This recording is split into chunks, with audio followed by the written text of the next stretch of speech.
Hello student, आज हम लोग सेक्शन 2 शुरू कर रहे हैं और सेक्शन 2 में आज सेंट्रल एडमिनिस्ट्रेशन टॉपिक शुरू करेंगे। सेंट्रल एडमिनिस्ट्रेशन में आप पढ़ोगे सेंट्रल सेक्रेटेरिएट, कैबिनेट सेक्रेटेरिएट और पीएमओ प्लस बहुत सारे मंत्रालय और विभाग भी इस टॉपिक पे पढ़ने पड़ते हैं। देखो, इस टॉपिक पे आप जब करोगे तो कुछ मंत्रालय और विभाग को ऐसे भी आपको कर लेना चाहिए, क्योंकि इससे डायरेक्ट क्वेश्चन कभी कभी आते हैं। जैसे कौन कौन टॉपिक आपको कर लेना चाहिए, कौन कौन मंत्रालय आपको इस टॉपिक में कर लेना चाहिए। तो जैसे कुछ हुआ मंत्रालय, जैसे आप कह सकते हो गृह मंत्रालय को कर लेना चाहिए, कि जब कानून और व्यवस्था टॉपिक आएगा तो उसमें आपको मदद करेगा। फिर आप कार्मिक मंत्रालय कर लो। जब लोक सेवा टॉपिक पढ़ोगे, अखिल भारतीय सेवा पढ़ोगे तो इस टॉपिक से आपको हेल्प मिल सकता है। वित्त मंत्रालय पढ़ लो। वित्त मंत्रालय से क्वेश्चन, बजट वाला क्वेश्चन, लेखा परीक्षण वाला क्वेश्चन वगैरह लिखने में मदद मिलेगा। फिर आप सामाजिक न्याय और अधिकारिता मंत्रालय कर लो। उससे जो SC/ST वाले पोर्शन जो आते हैं सेकंड पेपर में, उससे लिखने में मदद मिल सकता है। फिर पंचायती राज मंत्रालय कर लो। पंचायती राज मंत्रालय से आपको मिल जाएगा मटेरियल कि मतलब स्थानीय स्वशासन वाला टॉपिक। फिर नगरीय विकास और उड्डयन मंत्रालय, गरीबी निर्धनता उन्नयन वाला, उसको आप कर लो। शहरी विकास और निर्धनता वाला, उस टॉपिक को भी कर लो। उससे भी क्वेश्चंस आते हैं और वो टॉपिक किया हुआ रहेगा तो आपको फायदा होगा।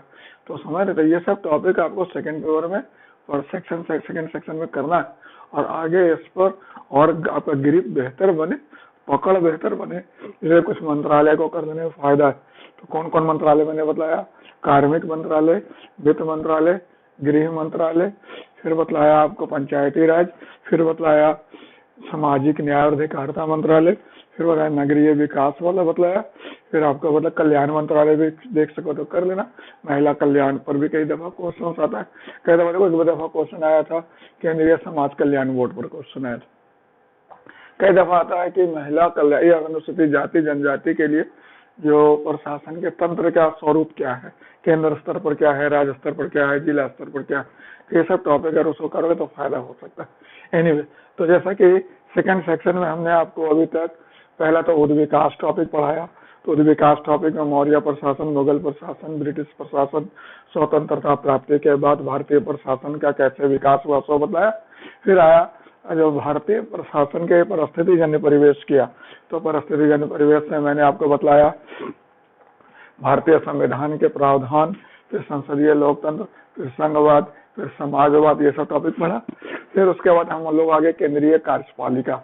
तो केंद्रीय कार्यपालिका में हमने आपको पढ़ाया राष्ट्रपति, प्रधानमंत्री, राष्ट्रपति प्रधानमंत्री संबंध वगैरह, बड़ा इंपॉर्टेंट है। और अब हम लोग केंद्रीय प्रशासन शुरू कर रहे हैं, जिसमें हम लोग को केंद्र में कौन कौन सा मंत्रालय विभाग है और उनके क्या सचिवालय व्यवस्था, उसके बारे में पढ़ना है।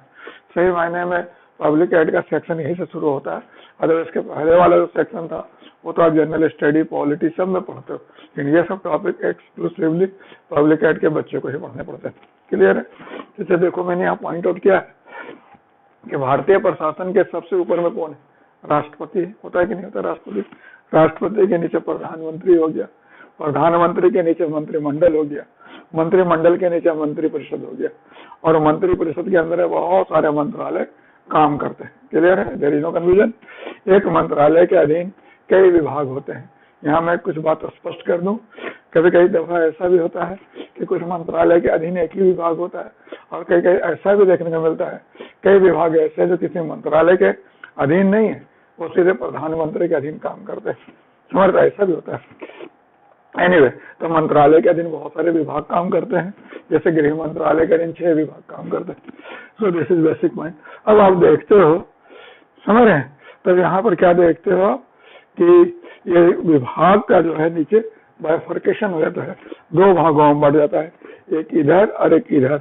जो इधर भागा, जैसा कहते हैं इसको सचिवालय विभाग कहते हैं, और इधर जो भागा उसको कार्यकारी विभाग कहते हैं। याद रहेगा? ये क्या कहलाता है? सचिवालय विभाग हो गया, सचिवालय विभाग हो गया। और जो नीचे उतर गया उसको हम लोग क्या कहते हैं? कार्यकारी विभाग कहते हैं। तो कार्यकारी विभाग जो होता है, जिसको निदेशालय भी कहते हैं, ये 2 भागों में पता होता है, अधीनस्थ कार्यालय और संलग्न कार्यालय। अंग्रेजी में कहते हैं सबऑर्डिनेट ऑफिस और अटैच्ड ऑफिस। अब यहाँ देखो, एक वर्टिकल एक्सपेंशन हुआ है, राष्ट्रपति के नीचे प्रधानमंत्री, प्रधानमंत्री के नीचे मंत्रिमंडल, मंत्री परिषद के नीचे मंत्रालय, विभाग, इस तरह। और एक वर्टिकल एक्सपेंशन और लेटरल एक्सपेंशन हुआ, राष्ट्रपति को सहायता करने के लिए राष्ट्रपति भवन, प्रधानमंत्री के सहायता करने के लिए प्रधानमंत्री कार्यालय हुआ, फिर मंत्रिमंडल के सहायता के लिए मंत्रिमंडलीय सचिवालय हुआ, फिर जितने केंद्र स्तर और मंत्रालय और विभाग है सबका जो एक नाम दे दिया गया, क्या दे दिया गया, केंद्रीय सचिवालय दे दिया गया है। समझ रहे हैं? तो इसी टॉपिक पर आज हम लोग वर्कआउट करेंगे, केंद्रीय सचिवालय किसको कहते हैं। फिर अगले क्लास में हम लोग प्रधानमंत्री कार्यालय और मंत्रिमंडलीय सचिवालय करेंगे। यहाँ तक पीछे पूछे गए क्वेश्चंस का फ्रीक्वेंसी का सवाल है। सबसे ज्यादा क्वेश्चन प्रधानमंत्री कार्यालय पर आता है। इसका कारण भी है, आप देख रहे हो यार, मतलब 6-8 वर्षों से 6 वर्षों से तो लगातार जो सत्ता का केंद्रीकरण हुआ है और प्रधानमंत्री के हाथ में जो सत्ता सिमट गया है, इस कारण प्रधानमंत्री कार्यालय बहुत पावरफुल हो गया। और प्रधानमंत्री कार्यालय के पावरफुल होने से मतलब अच्छी बात भी और कुछ परेशानी और मतलब चिंता का सबब भी बनता है, क्योंकि निरंकुशता होने के भय रहता है। फिर जो संवैधानिक व्यवस्था जो संविधान में और भी बनाया गया वो सब उपेक्षित रह जा रहे हैं। इस टॉपिक से बड़ा इंपॉर्टेंट होता है। तो वर्टिकल एक्सपेंशन और लेटरल एक्सपेंशन, जो वर्टिकल एक्सपेंशन हुआ वो चेन ऑफ कमांड हुआ, और उसी के सबसे नीचे में कौन है, निदेशालय, जिसको आप क्या कहते हो, कार्यकारी विभाग कहते हो, जो मुख्य रूप से क्या करता है, क्रियान्वयन कार्य करता है। और जो लेटरल एक्सपेंशन हुआ है, जो जैसे कहते हैं ना, आपको याद है मोने का स्टेटमेंट सुना होगा कि मंत्रणा जो होता है मुख्य कार्यपालक के व्यक्तित्व का विस्तार होता है, अर्थात योजना बनाने और उसे लागू करने के लिए अधिक आंख, अधिक हाथ और अधिक कान के समान होता है। तो सेम थिंग यहाँ राष्ट्रपति के सहायता के लिए राष्ट्रपति भवन, तो प्रधानमंत्री के सहायता के लिए प्रधानमंत्री कार्यालय और मंत्रिमंडल के सहायता के लिए मंत्रिमंडलीय सचिवालय, और के पूरे केंद्र स्तर पर जितने मंत्रालय और विभाग है सबके कार्यक्रम को मैनेज करने के लिए केंद्रीय सचिवालय। क्लियर है? जैसा कि भारत आप जानते हो संसदीय लोकतंत्र है, जैसा वास्तविक सत्ता प्रधानमंत्री में नहीं थे, राष्ट्रपति भवन बहुत ज्यादा इस मायने में महत्वपूर्ण नहीं होता है। प्रधानमंत्री कार्यालय तो खैर काफी पावरफुल रहता है। मंत्रिमंडलीय सचिवालय उस पर हम लोग वर्कआउट करेंगे, लेकिन पहले आज हमारा टॉपिक क्या है, केंद्रीय सचिवालय। जब आप केंद्रीय सचिव बीपीएससी में देखा जाए तो केंद्रीय सचिवालय पर केवल एक ही दफा क्वेश्चन आया, समझे अभी तक।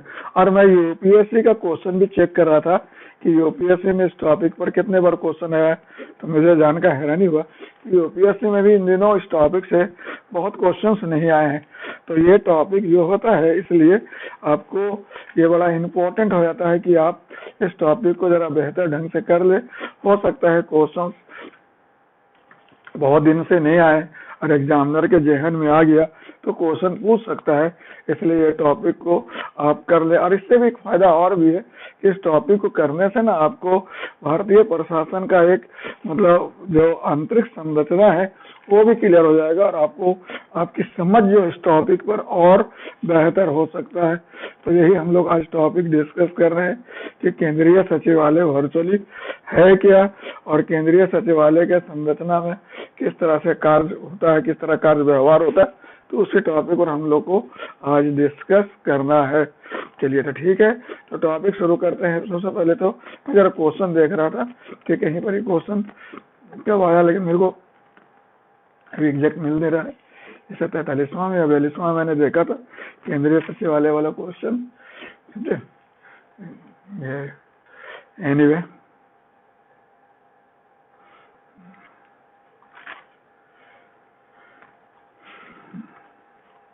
चलिए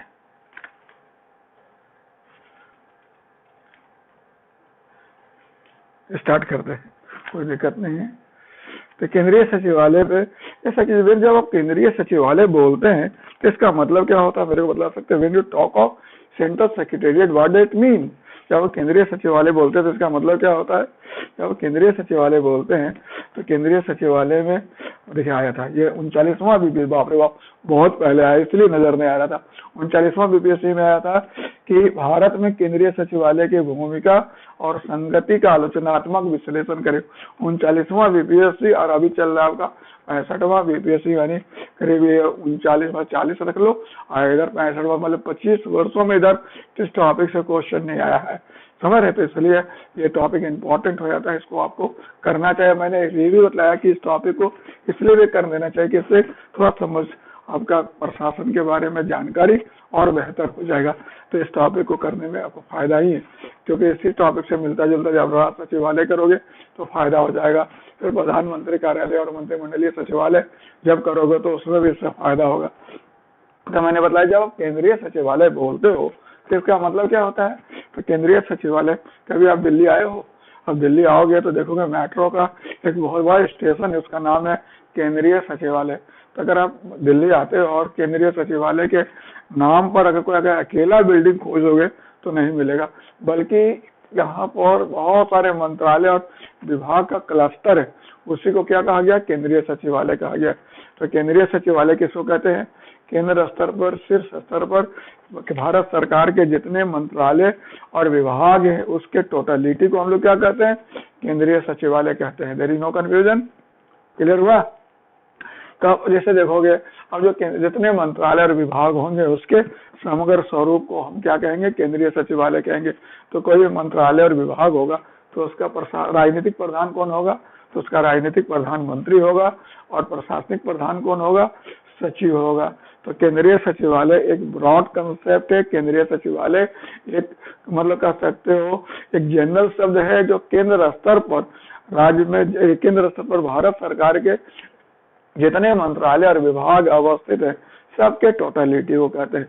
उसी प्रकार राज्य में भी देख लो कि राज सचिवालय किसको कहेंगे, तो बिहार में ले लो, अगर राज सचिवालय बोल रहे हो तो राज सचिवालय में भी न्यू बिल्डिंग सचिवालय का, ओल्ड सेक्रेटेरिएट जिसको आप कहते हो, विकास भवन कहते हो, अभी तो नया नया बहुत सारा बिल्डिंग बन गया, तो इस टोटलिटी को हम राज सचिवालय कहते हैं। उसी प्रकार केंद्र सचिवालय में जब आओगे तो राष्ट्रपति भवन नहीं, आपको यहाँ पर north block, south block, rail भवन, उद्योग भवन, कृषि भवन, शास्त्री भवन, समझ रहे, योजना भवन, सबको जोड़ दो तो ये टोटलिटी क्या कहलाएगा, केंद्रीय सचिवालय कहलाएगा। कोई दिक्कत नहीं है।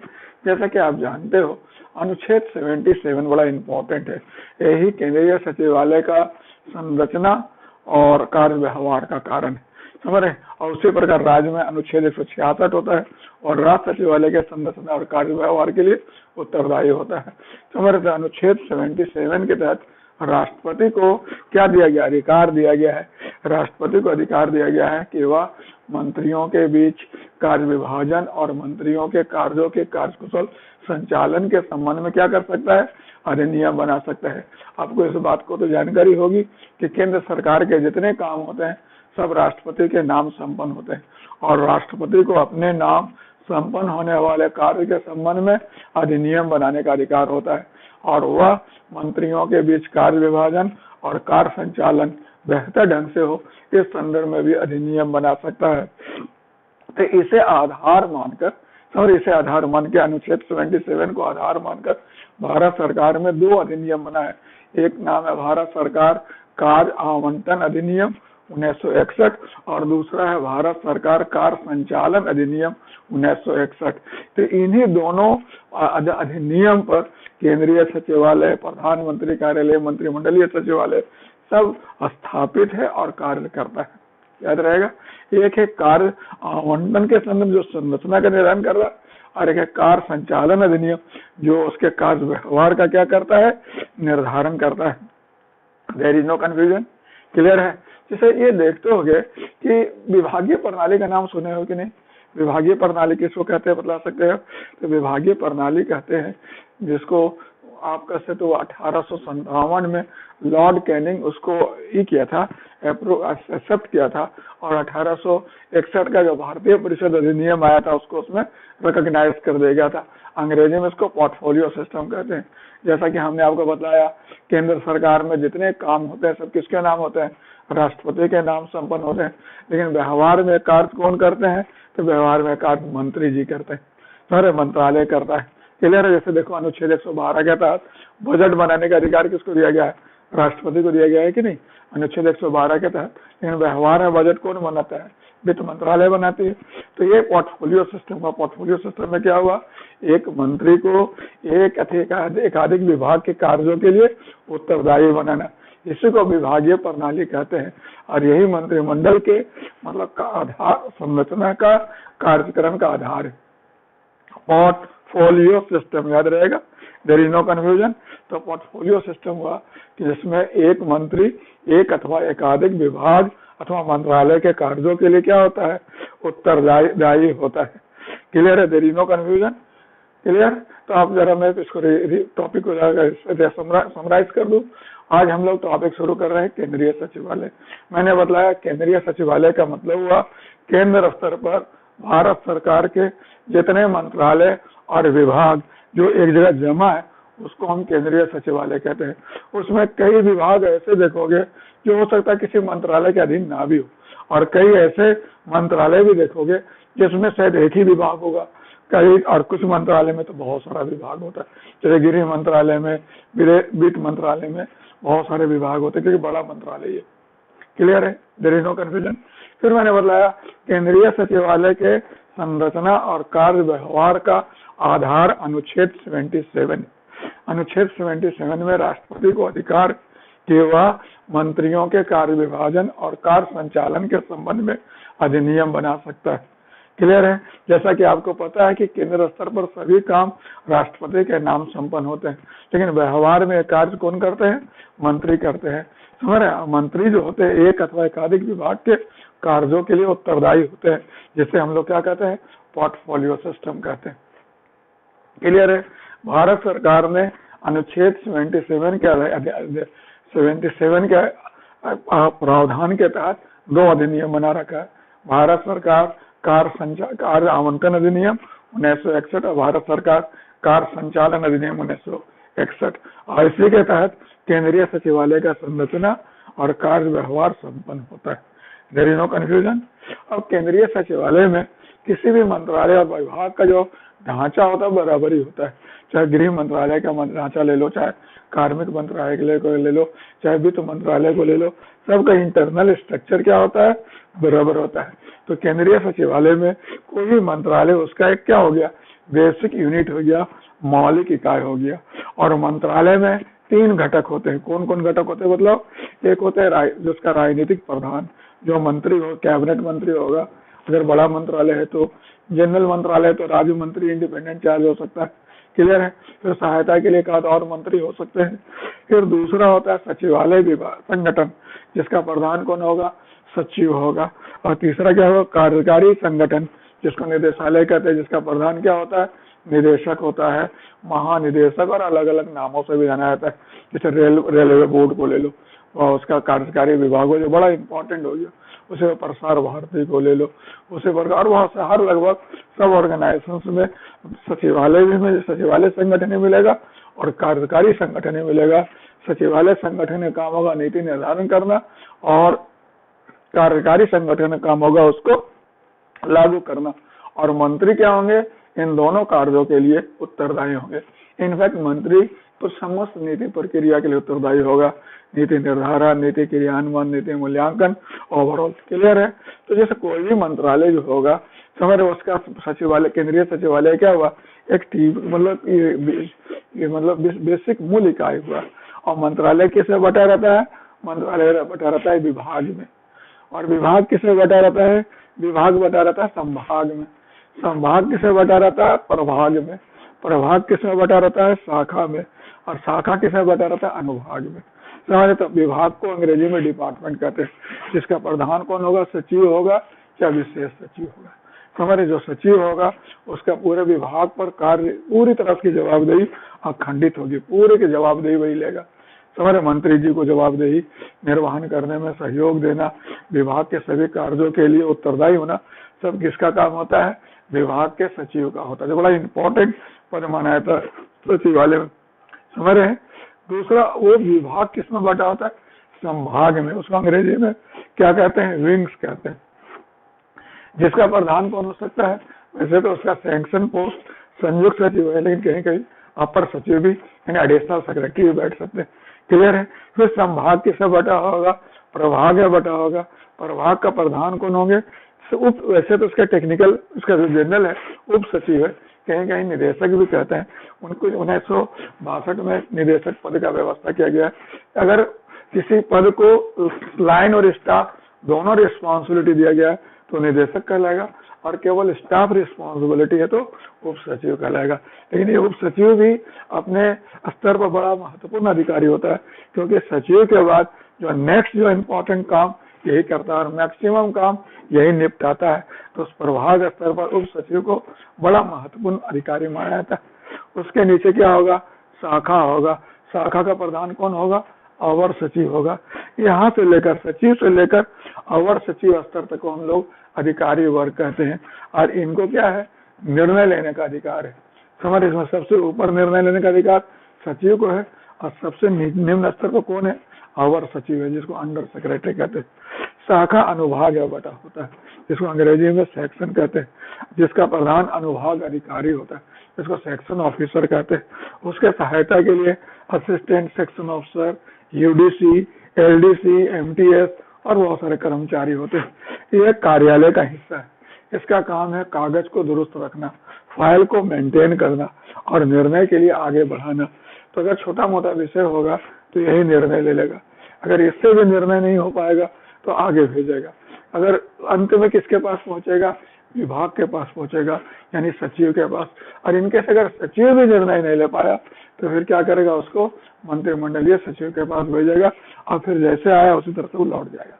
क्लियर? तो दिस इज बेसिक पॉइंट। तो समझ में आया आपको कि मंत्रालय का या विभाग का संरचना कैसे होता है। सचिवालय विभाग का प्रधान सचिव, विभाग बटा संभाग में जिसका प्रधान संयुक्त सचिव या अपर सचिव, संभाग बटा प्रभाग में जिसका प्रधान निदेशक या उप सचिव, प्रभाग बटा शाखा में जिसका प्रधान अवर सचिव, जो अधिकारी यहाँ से यहाँ तक अवर अधिकारी वर्ग में है। और ये जो है ये कार्यालय वर्ग में आता है। कार्यालय इसका काम है फाइल को मेंटेन करना, आवश्यक कागजात जोड़ना। इसका काम है मैक्सिमम ऑफिस सपोर्ट करना, और यहाँ से निर्णय लेने की प्रक्रिया शुरू होती है। There is no confusion. Clear हुआ आपका? ठीक है। तो आपने देखा कि वर्चुअली जो होता है, जो सचिवालय में जो काम क्या होता है, वो सचिवालय है क्या। तो आपका सचिवालय जो हुआ वह भारत सरकार का कह सकते हो नर्व पॉइंट हुआ, केंद्रीय तंत्रिका हुआ। सभी नीति प्रक्रिया यहीं से संपन्न होता है, नीति यहीं बनता है और यहीं से निर्देश दिया जाता है क्षेत्रीय कार्यालयों को, आप इसे लागू करो। समझ रही है? सब समझ सकते हो कि पावर हाउस हो गया नीति प्रक्रिया का। मतलब आप समझ सचिवालय ही अपेक्स अथॉरिटी है, जहाँ से पूरी व्यवस्था कोऑर्डिनेट होती है। मतलब आप कह सकते हो कि वो एक धुरी तरह की होती है, वह एक मतलब कह सकते हो केंद्रीय तंत्रिका हुआ, जिसके चारों ओर पूरा भारतीय प्रशासन क्या कर रहा है, परिक्रमा कर रहा होता है। So this is very important. ये समझ में आ गया आपको? अब जरा मैं आपको बतला दूं कि भारत में जो केंद्रीय सचिवालय है, यह वर्चुअली जो होता है दो प्रणाली, इसका मेन स्प्लिट प्रणाली कहते हैं। स्प्लिट प्रणाली का मतलब क्या होता है, स्प्लिट सिस्टम इसको कहते हैं। स्प्लिट का मतलब होता है अलग, पृथक प्रणाली, पृथककरण प्रणाली। पृथककरण प्रणाली हमने कहाँ से लिया है, स्वीडन से लिया है। समझ, इसमें क्या होता है कि नीति निर्धारण और नीति क्रियान्वयन अलग अलग होता है। यानी जो सेक्रेटेरिएट डिपार्टमेंट हुआ और एग्जीक्यूटिव डिपार्टमेंट दोनों अलग अलग होगा। सेक्रेटेरिएट डिपार्टमेंट से एग्जीक्यूटिव डिपार्टमेंट अलग होता है। इस मायने में जो भारत की व्यवस्था जो है इंग्लैंड से भिन्न है। इंग्लैंड में एक ही जगह निर्धारण और क्रियान्वयन दोनों होता है। सब जो छोटी व्यवस्था है और वहां पर ये व्यवस्था चला आ रहा है कि वहां पर मतलब उसको कहते हैं व्हाइट हाउस सिस्टम, वहां पर दोनों साथी है, जो निर्धारण कर रहा है वही क्रियान्वयन कर रहा है। यहाँ हमारे यहाँ क्या है, निर्धारण सेक्रेटेरिएट कर रहा है और क्रियान्वयन एग्जीक्यूटिव डिपार्टमेंट कर रहा है। और एग्जीक्यूटिव डिपार्टमेंट कोई जरूरी नहीं कि वहां से बाहर कहीं भी स्थित हो सकता है। तो ये स्प्लिट सिस्टम कहते हैं। क्लियर हुआ? और दूसरा कहते हैं टेन्योर सिस्टम। टेन्योर सिस्टम का मतलब क्या होता है, मतलब इसको काल अवधि प्रणाली कहते हैं। समझ रही है? 1905 में समझ रहे ना किसके द्वारा शुरू किया गया, लॉर्ड कर्जन द्वारा। लॉर्ड कर्जन जब गवर्नर जनरल तो उसमें शुरू किया गया था टेन्योर सिस्टम। उन्होंने कहा था कि भारत का शासन अब चाहो कलकत्ता से करो चाहे शिमला से करो, कोई फर्क नहीं पड़ता है, लेकिन प्रशासन करने के लिए आपको तो क्षेत्र में आना ही पड़ेगा। और फिर उन्होंने एक बात और भी कहा था कि जो क्षेत्र के अधिकारी हैं उनको एक्सपोजर मिले क्षेत्र के केंद्रीय शासन के बारे में, तो इसके लिए आवश्यक है उन्हें कुछ समय अपना कहाँ बिताना होगा, केंद्रीय प्रशासन में बिताना होगा।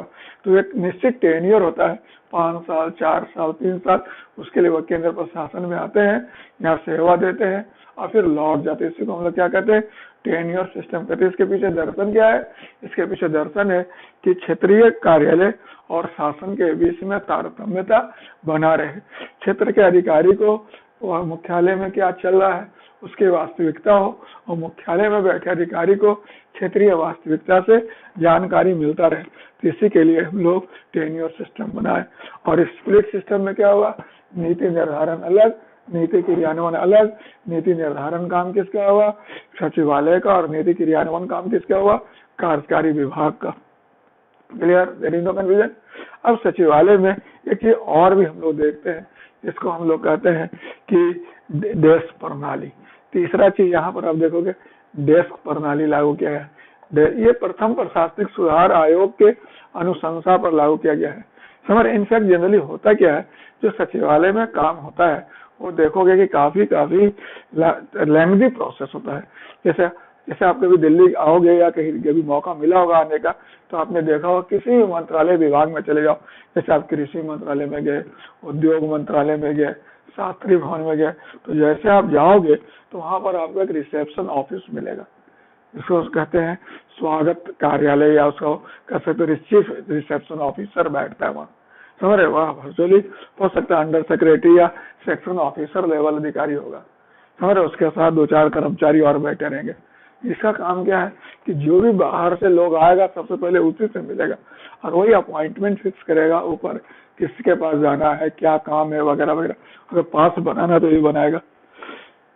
जितने फाइल आएंगे सब यहीं सबसे पहले आएंगे, और यहीं से वो कंसर्न डिपार्टमेंट जाएंगे। तो यहाँ पर एक डायरिस्ट होगा। डायरिस्ट मतलब समझ रहे हो, डायरी तैयार करेगा, समझ रहे हैं, डायरिस्ट। और इसका काम क्या है कि आज क्या क्या लेटर आया और क्या क्या लेटर गया। ये लेटर आया उसको चलाया और उसको सेक्शन अफसर जो सेंट्रल प्रोसेसिंग रिसेप्शन में उसको दिया, उसने उसमें तय करेगा कौन सा मैटर है, अनिवार्य मैटर है कि जनरल मैटर है, कंपल्सरी मैटर, अर्जेंट मैटर का मतलब इसका 1 महीने के अंदर में जवाब दे देना है, तो फिर जनरल टाइप का है। तो वो क्लासिफाई करके कहाँ भेज देगा, कंसर्न डिपार्टमेंट में, कंसर्न सेक्शन में भेज देगा। वहां भी एक डायरिस्ट बैठा रहेगा जो उसको रिसीव करेगा, एंट्री करेगा, उस पर फाइल वगैरह जो लगाने का काम है वो लगाएगा, और फिर अपना सबसे पहले किसको देगा, अंडर सेक्रेटरी को देगा। अगर अंडर सेक्रेटरी उस मामले को सुलझा पाए तो ठीक है, फिर उसी लेवल में लौट गया। अगर नहीं लौटा आए तो फिर ऊपर उप निदेशक उप सचिव को देगा।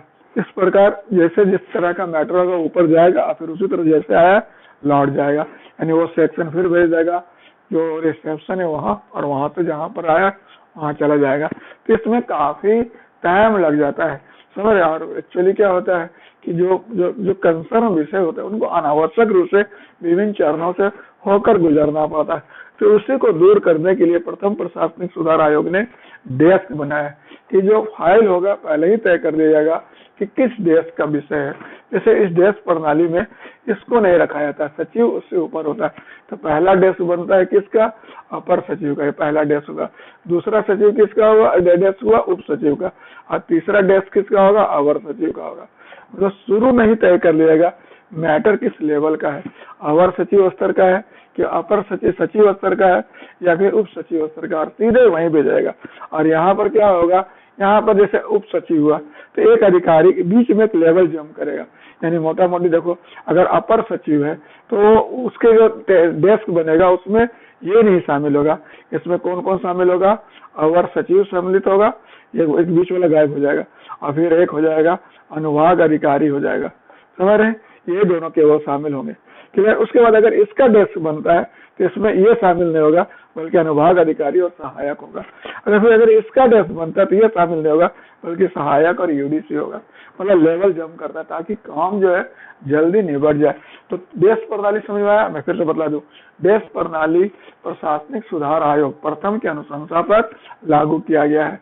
और इसका उद्देश्य क्या है, फाइल को अनावश्यक चरणों से गुजरने से रोकना, और जो जिस डेस्क का फाइल है उसको उसी डेस्क में भेज देना। उस डेस्क में कंसर्न जितने इंपॉर्टेंट अधिकारी और कर्मचारी होना चाहिए सबको शामिल किया जाता है। इस यहाँ पर 3 लेवल का डेस्क बनता है। एक संजीव स्तर, सचिव स्तर का होता है, एक उप सचिव स्तर का होता है, एक अवर सचिव स्तर का होता है।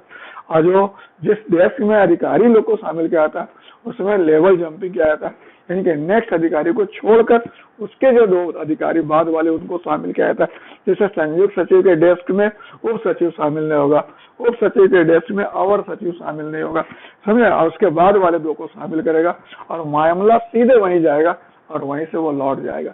तो ये प्रक्रिया इसलिए किया गया है ताकि विलंब कम हो और जल्दी काम निबट जाए। क्लियर है। अब एक बड़ा इंपॉर्टेंट क्वेश्चन होता है कि सचिवालय का भूमिका और कार्य, कई दफा क्वेश्चन आता है, समझ रहे। तो मैंने सचिवालय की भूमिका को यहाँ पर 4 वर्गों में आपके सामने डिस्कस किया। पहला, सचिवालय की भूमिका क्या है? प्रारंभकर्ता विभाग के रूप में, यानी कोई भी शुरुआत, कोई भी नया प्रयोग किसके द्वारा शुरू किया जाता है? मंत्रालय और विभाग द्वारा किया जाता है। तो सबसे पहला और सबसे इम्पोर्टेंट काम क्या है इसका? प्रारंभकर्ता विभाग के रूप में। दूसरा, नाम से ही पता लग रहा है, यह मंत्रणा अभिकरण है, स्टाफ एजेंसी है, और मंत्रणा अभिकरण का काम क्या होता है? मुख्य कार्यपालक के काम को आसान कर देना, यह सुनिश्चित करना कि मुख्य कार्यपालक के पास सभी दस्तावेज समय पर अवेलेबल हो जाए, सभी आंकड़े उपलब्ध हो जाए, उनका समय बचाना, गैर आवश्यक कार्यों को नीचे ही निपटा देना। तो ये मंत्रणा अभिकरण के रूप में सचिवालय का, केंद्रीय सचिवालय काम करता है। तो समन्वयकर्ता ही बड़ा इंपॉर्टेंट है। समन्वयकर्ता वाली भूमिका ही बड़ा महत्वपूर्ण रहता है, क्योंकि भारत संघीय प्रणाली में आता है कि हाँ, केंद्र राज्य दोनों है। तो हर भारत में केंद्र क्या है कि राज्य के बहुत सारे विषयों पर पर्यवेक्षण और नियंत्रण बना हुआ है। तो उस हिसाब से केंद्रीय सचिवालय का भी राज्य प्रशासन पर भी अच्छा खासा गहरा प्रभाव होता है। तो उस हिसाब से तालमेल बैठाना बड़ा जोखिम भरा काम होता है, बहुत जटिल होता है। तो तीसरा भूमिका उसका किस रूप में होता है? समन्वय करता, तालमेल बैठाता है केंद्र स्तर और विभिन्न मंत्रालय और विभागों के बीच में, एक मंत्रालय के अधीन विभिन्न विभागों के बीच में, केंद्र सरकार और राज्य सरकार के बीच में, मुख्यालय और क्षेत्रीय कार्यालय के बीच में। तो विभिन्न प्रकार का इसका समन्वयकारी कार्य होता है। और लास्ट क्या हुआ? पर्यवेक्षणकर्ता का भूमिका निभाता है। अब निर्णय ले लिया गया, मंत्री जी ने निर्णय ले लिया है, उसको लागू करवाना है। तो लागू कौन करेंगे? क्षेत्रीय कार्यालय या कार्यकारी विभाग करेगा। और उसको सुनिश्चित कौन करेंगे? तो सचिवालय का सचिव अधिकारी करेंगे।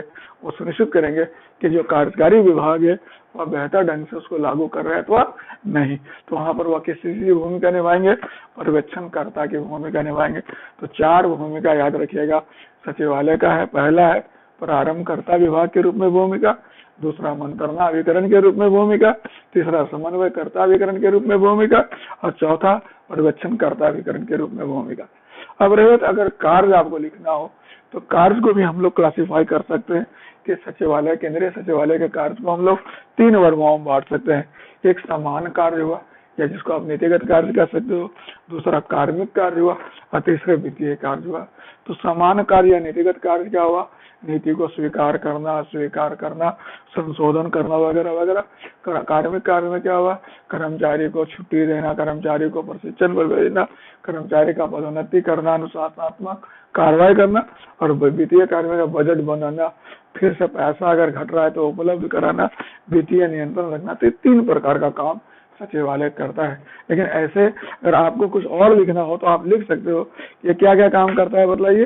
तो पहला इसका मेन काम है कि मंत्री जी को, ठीक है ना, भारत सरकार को उनके कर्तव्य और जवाबदेही के निर्वहन में क्या करना? सहायता और सहयोग देना।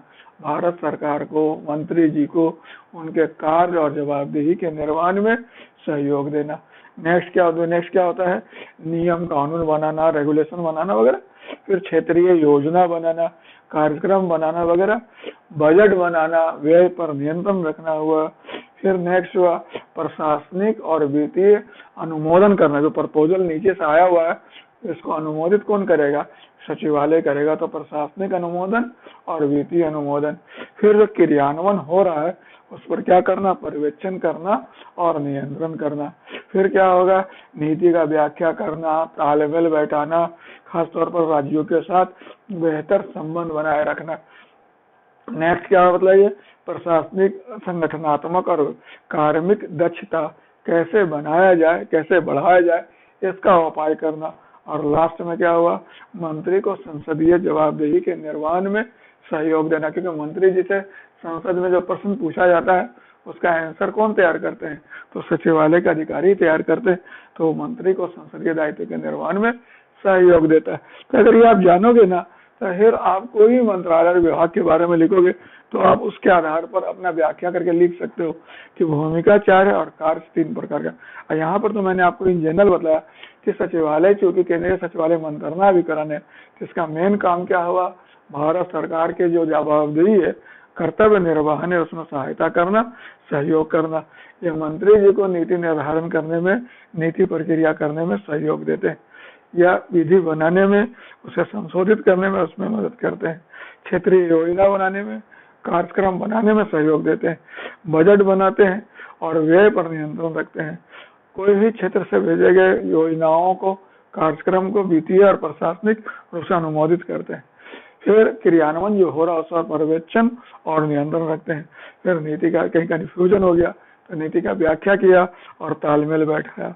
फिर संगठनात्मक दक्षता कैसे बढ़े, कर्मचारियों का दक्षता कैसे बढ़े, इसके उपाय करना, और मंत्री जी को संसदीय दायित्व के निर्वहन में सहयोग देना। क्लियर है? So these our responsibility function of central secretariat. Clear? एक दफा क्वेश्चन आया था सेंट्रल सेक्रेटेरिएट में, इसे देखोगे यूपीएससी क्वेश्चन आया था कि कार्य का सचिवालय प्रणाली, यूपीएससी क्वेश्चन है, कार्य का सचिवालय प्रणाली जो होता है वह क्या करता है, प्रशासन को संतुलन, निरंतरता और स्थायित्व प्रदान करता है। यह जो है मतलब तंत्र का, या शासन मंत्रालय के संपूर्ण तंत्र के लिए, या मंत्रालय के संपूर्ण तंत्र के लिए क्या करता है, केंद्रीय तंत्रिका प्रदान करता है। इसमें समझ रहे, पूरा इस लाइन है, इसमें अंतर विभागीय, अंतर मंत्रालय समन्वय, जवाबदेहिता और मंत्रालय स्तर पर संसदीय उत्तरदायित्व के निर्वहन में सहयोग दिया है। यह स्टेटमेंट फर्स्ट ARC का है, जिस पर यूपीएससी ने एक दफा क्वेश्चन पूछा था, एकदम line by line he question पूछा था कि केंद्रीय सचिवालय मतलब क्या करता है, कार्य में, प्रशासन में संतुलन बनाए रखता है, निरंतरता बनाए रखता है, और क्या होता है मतलब स्थायित्व प्रदान करता है। समझ रहे, यह मंत्रालय में जितने कार्य व्यवहार है उसका केंद्रीय तंत्र है। यह क्या करता है, अंतर मंत्रालय समन्वय। समझ रहे, उसके बाद आप क्या कर सकते हो कि मंत्रालय स्तर पर जो सरकार की संसदीय जवाबदेही है उसमें सहयोग करता है। तो इसी लाइन में और ये बताया था कि संस्थागत प्रणाली के रूप में यह सरकार के कार्यकुशल कार्य संचालन के लिए अपरिहार्य। The same statement was asked in the UPSC exam. तो इस अगर ये सपोज क्वेश्चन रिपीट करता हो तो आप लिख सकते हो कि केंद्रीय सचिवालय प्रशासन में कैसे निरंतरता प्रदान करता है, कैसे संतुलन प्रदान करता है, कैसे स्थायित्व प्रदान करता है। सरकारें आते जाते रहती है, 5 साल हुआ, अभी ये सरकार है, फिर अगले सरकार आई, लेकिन सरकार शासन तो चलता ही रहता है। और शासन को चलाए रखने में कौन भूमिका निभाता है, सचिवालय। वो तो हमेशा काम करते रहता है। समझ रहे, तो वो प्रशासन को क्या करता है, निरंतरता प्रदान करता है, स्थायित्व प्रदान करता है, संतुलन प्रदान करता है, तालमेल बैठाए रखने का। क्लियर है? और पूरे मंत्रालय का जितने भी कार्य व्यवहार है सब में वह केंद्रीय भूमिका निभाता है। समझ रहे हैं? तो मंत्रालय स्तर पर विभिन्न मंत्रियों के बीच तालमेल बैठाने पर और संसद के प्रति जवाबदेही निर्वहन करने में महत्वपूर्ण भूमिका निभाता है। इसलिए संस्थागत व्यवस्था के रूप में ये भारत सरकार के कार्यकुशल संचालन के लिए अपरिहार्य है। क्लियर है? There is no confusion. समझ में आ गया आपको? ठीक है। So this is basic point. तो केंद्रीय सचिवालय का इतना महत्व क्यों है? By the way, but natural है कि भारत सरकार का ही महत्व है। जब भारत सरकार का महत्व बहुत ज्यादा रहेगा तो केंद्रीय सचिवालय का महत्व ज्यादा होगा ही होगा। इसका कई कारण यहाँ पॉइंट आउट करता है। इसे एक कारण तो है कि भारत में संसदीय लोकतंत्र है, और संसदीय लोकतंत्र में मंत्रीय जवाबदेहिता का सिद्धांत होता है, और मंत्री को अपने मंत्रालय और विभाग के कार्यों के लिए संसद में जवाब देना होता है, और इसके लिए केंद्रीय सचिवालय महत्वपूर्ण भूमिका निभाता है, सहयोग देता है। दूसरा, जनता जो है भारत में संप्रभुता जनता को दिया गया है। जनता जनार्दन है, वह मंत्रालय से कोई भी चीज पूछ सकता है, वह मंत्रालय से जब अपने शिकायत का निवारण करना चाहे तो उस परिस्थिति में कभी कब संभव है, जब मंत्री जी को कोई सॉलिड सहयोग मिले, और वो कहाँ से मिल सकता है, केंद्रीय सचिवालय से मिल सकता है। तीसरा आप कह सकते हो कि भारत में संघीय राजनीति है, संघीय व्यवस्था है, उसमें तालमेल बैठाना केंद्र और राज्य के बीच में, उसमें केंद्रीय सचिवालय बड़ी महत्वपूर्ण भूमिका निभाता है। और एक बात और भी जान लो कि भारत संघात्मक जरूर है लेकिन है एकात्मक। अल्टीमेट रिस्पॉन्सिबिलिटी हर मामले में, स्थानीय मामला भी होगा तो अंत में केंद्र प्रशासन की आ जाती है, तो उस परिस्थिति में केंद्रीय सचिवालय का जवाबदेही और भी बढ़ जाता है। तो 3-4 कारण है जिसके कारण आप क्या देखते हो, केंद्रीय सचिवालय के महत्ता प्रभाव बहुत ज्यादा है। अगर आप स्वतंत्रता प्राप्ति से लेकर आज तक के गाथा को देखोगे तो आप देखोगे जैसे जैसे भारत सरकार का भूमिका और कार्य बढ़ता गया है, प्रशासन का आकार बढ़ता गया है, वैसे वैसे केंद्रीय सचिवालय का भूमिका, कार्य, चुनौती सब जटिल और महत्वपूर्ण होता गया है। लेकिन आपको पता है कि जहाँ इतना सारे उपलब्धियां हैं, जहाँ इतने सारे सकारात्मक पक्ष है, वहीं कुछ परेशानी भी होगी, वहीं कुछ परिसीमाएं भी होगी, तो सचिवालय का कुछ आधार पर आलोचना भी होता है। तो क्या क्या आलोचना होता है?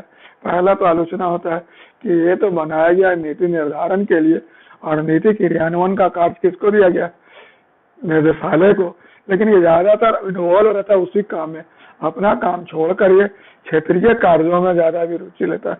दूसरा क्या है, इसमें साम्राज्य निर्माण की प्रवृत्ति होती है, ये अपने हितों को ही प्रमुखता देता है और अपने हितों का बढ़ाने पर प्रयास करते रहता है। सचिवालय में जो काम करते हैं इनके कर्मचारियों में कुछ सुपरिटी कॉम्प्लेक्स होता है, उनको अच्छा वेतनमान होता है, उनको सुविधाएं ज्यादा मिलती है, इस कारण क्या होता है कि वे अपने आप को श्रेष्ठ समझते हैं। नेक्स्ट, इस सचिवालय का अक्सर जितने सचिवालय केंद्रीय सचिवालय में देखो मेन पावर प्लानिंग बहुत इम्प्रॉपर है। कहीं देखोगे कर्मचारी बहुत ज्यादा है, कहीं देखो कर्मचारी बहुत कम है, यहाँ एक ही अधिकारी से सब काम चल रहा है, तो बड़ा इम्प्रॉपर मैन पावर प्लानिंग होता है। फिर इसके कारण क्या होता है, रेड टेपिज्म होगा और डिले होगा, लाल फीताशाही होगा और विलम्ब होता है।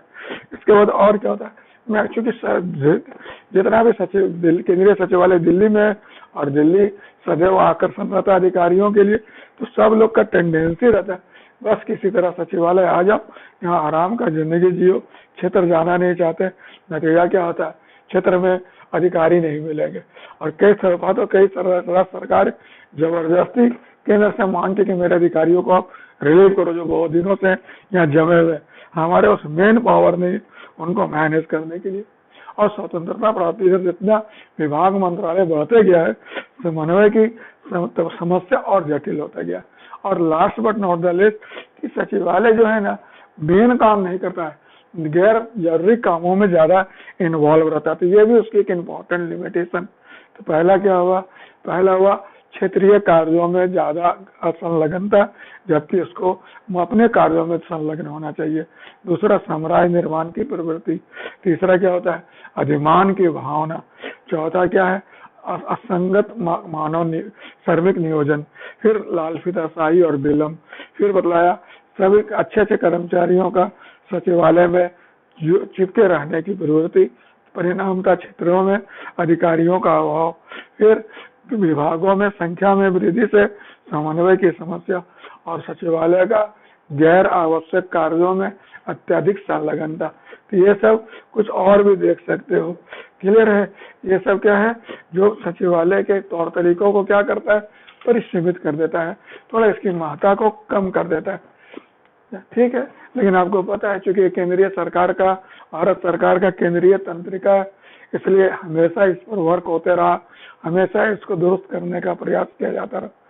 पहला प्रशासनिक सुधार जो मोरारजी देसाई की अध्यक्षता में बना था उसने भी, और द्वितीय प्रशासनिक सुधार आयोग जो वीरप्पा मोइली की अध्यक्षता में बना था उसने भी केंद्रीय सचिवालय में सुधार के संबंध में महत्वपूर्ण अनुशंसा किया। तो दोनों का खासतौर पर सेकेंड ARC वाला तो आपको याद रखना चाहिए क्योंकि वह नया है और चूंकि बहुत कम स्टूडेंट के हो सकता है इसको ना पॉइंट आउट करे, तो आप इसको लेकर पॉइंट आउट करते तो इससे फायदा होगा। जैसा कि हमने भी आपको बतलाया कि भारत संघात्मक व्यवस्था है लेकिन एकात्मक प्रवृत्ति है। और ये संघात्मक में एकात्मक प्रवृत्ति जो है केंद्रीय सचिवालय पर भी प्रभाव डालता है, क्योंकि बहुत सारे मंत्रालय और विभाग जो राज्य सरकार के विषय हैं उस पर भी केंद्र में काम कर रहे होते हैं। तो एक ओवरलैपिंग की समस्या, एक कोऑर्डिनेशन के अभाव की समस्या देखने को मिलती है। तो इस परिस्थिति में प्रशासनिक सुधार आयोग जो प्रथम है उसने केंद्रीय सचिवालय को दुरुस्त करने के लिए कुछ रिकमेंडेशन किया। तो क्या क्या रिकमेंडेशन हुआ? पहला रिकमेंडेशन है कि केंद्रीय सचिवालय को क्या करना चाहिए? पहलकर्ता की भूमिका निभाना चाहिए और नेतृत्वकारी भूमिका निभाना चाहिए, खासतौर पर उन मामले में जहां राष्ट्र सूची के विषय पर केंद्रीय मंत्रालय काम कर रहा हो। दूसरा इसने बोला कि एक्चुअली क्या है कि इसे जो है मतलब जो राष्ट्रीय स्तर पर विकास के कार्य में खास तौर पर योजना बनाने की जवाबदेही लेना चाहिए। समझ, राष्ट्रीय विकास का कोई राष्ट्रीय योजना बने, समझ रहे हैं। जैसे भी आप देख रहे होगे ना, ये बड़ी तरह का भी, जैसे लॉकडाउन ही ले लो, और राजा अपने तौर तरीका से मैनेज करे, उसके वजह से पब्लिक को बड़ा कंफ्यूजन होता। तो इसलिए जरूरी है एक समान राष्ट्रीय नीति बने, एक राष्ट्रीय स्तर पर कार्य योजना बने, ताकि एक जैसा व्यवस्था सब जगह देखने को मिले। तीसरा बोलता है कि राष्ट्रीय स्तर पर केंद्रीय सचिवालय को चाहिए कि शोध अनुसंधान को प्रोत्साहित करे। केंद्र स्तर पर सचिवालय को चाहिए कि वह प्रशिक्षण कार्यक्रम शुरू करे। इसके अलावा वह अधिकारियों का आदान प्रदान करने का, विचारों का आदान प्रदान करने का समग्र फोरम के रूप में काम करे और नए नए सुझाव, नए नए मार्गदर्शन को प्रशस्त करे। समझ रहे हैं। इसके अलावा मतलब समन्वय के लिए संस्थागत व्यवस्था करे। समझ रहे हैं। इसके अलावा इसे अंतर्राष्ट्रीय विदेशी दूसरे देश हुए, अंतर्राष्ट्रीय मंच हुए, उनके साथ भी तालमेल बैठाने के लिए बेहतर प्रयास करना चाहिए। और लास्ट में डेस्क प्रणाली, जिसको भारत सरकार ने अपनाया। तो प्रथम प्रशासनिक सुधार आयोग का क्या क्या अनुशंसा था? पहला अनुशंसा था डेस्क प्रणाली को लागू किया जाए ताकि विलंब को कम किया जाए। दूसरा मतलब केंद्रीय सचिवालय पहलकर्ता और नेतृत्वकारी भूमिका निभाए। तीसरा वह विकास के लिए राष्ट्रीय योजना बनाए। समझ रहे। चाहते नेक्स्ट वह राष्ट्रीय स्तर पर शोध अनुसंधान को आगे बढ़ाए। नेक्स्ट वह राष्ट्र स्तर पर प्रशिक्षण कार्यक्रम चलाए जिसमें सभी जो कंसर्न उनको शामिल किया जाए। फिर इसने बताया कि यह वार्ता के मंच के रूप में काम करे, बैठक के माध्यम के रूप में काम करे और नए विचार, नए दिशा निर्देश वगैरह खोजने में इससे सहूलियत हो। इसके अलावा क्या करे? यह मतलब कैसे समन्वय संबंधी कार्य को ज्यादा एड्रेस करे, मैनेज करे और खास तौर पर विदेशों से या अंतर्राष्ट्रीय तो भूमिका आज बहुत ज्यादा महत्वपूर्ण हो गया, खासतौर पर एलपीजी एरा में, क्योंकि विदेशों से संबंध हम नकार नहीं सकते, वो बहुत महत्व है। तो उस परिप्रेक्ष्य में बेहतर लाइजनिंग, बेहतर संबंध बना रहे। सेकेंड एआरसी भी इस पर कुछ रिकमेंड किया है। सेकेंड एआरसी भी रपा मोइली का दस्ता है बना था। इसने 13वां रिपोर्ट में कुछ कहा है। सबसे पहले इसने बोला कि जो सचिवालय में जो निर्णय प्रक्रिया होता है उसमें बहुत सारे लेवल होते हैं, बहुत सारे चरणों से होकर गुजरना पड़ता है। इसको कम करने की जरूरत है और संगठन को फ्लैटन बनाने की जरूरत है। ऐसे संगठन को ऐसे करने की जरूरत, फ्लैटन बनाने की, जिसमें पद स्तर की संख्या कम हो। दूसरा इसने बताया कि जो केंद्र और राज्य जितने भी मंत्रालय, विभाग, सबका जो जवाबदेहिता है यह स्पष्ट रूप से परिभाषित हो। तीसरा इसने जो मानव संसाधन है उसका नियोजन को विवेक सम्मत बनाने का सुझाव दिया। इसके अलावा इसने स्वायत्तता और जवाबदेही के बीच एक सही तालमेल बैठाने की आवश्यकता पर भी बल दिया है। इसने कहा कि जो फाइल मूवमेंट ऑफिस में होता है उसमें उसकी संख्या कम से कम 3 कर दे, मतलब 3 लेवल से ज्यादा वह ना घूमे। ज्यादा लेवल पर घूमेगा तो विलम्ब होगा, लाल फीता सही होगा। इसके अलावा उसने मतलब प्रत्यायोजन, समझ रहे हैं, कार्य में तेजी, कार्य में व्यवस्थीकरण, पारदर्शिता इत्यादि को देखते हुए जो कार्यविधि है सचिवालय का उसको दुरुस्त करने का भी इसने सुझाव दिया। तो सेकेंड एआरसी का जो सुझाव है बड़ा प्रैग्मेटिक है, बहुत व्यवहारिक है, जो आए दिन हम लोग देखते रहते हैं, महसूस करते हैं। उसके संदर्भ में सबसे पहला निर्णय के जो स्तर है उसको कम किया जाए और संगठन को फ्लैटन बनाया जाए।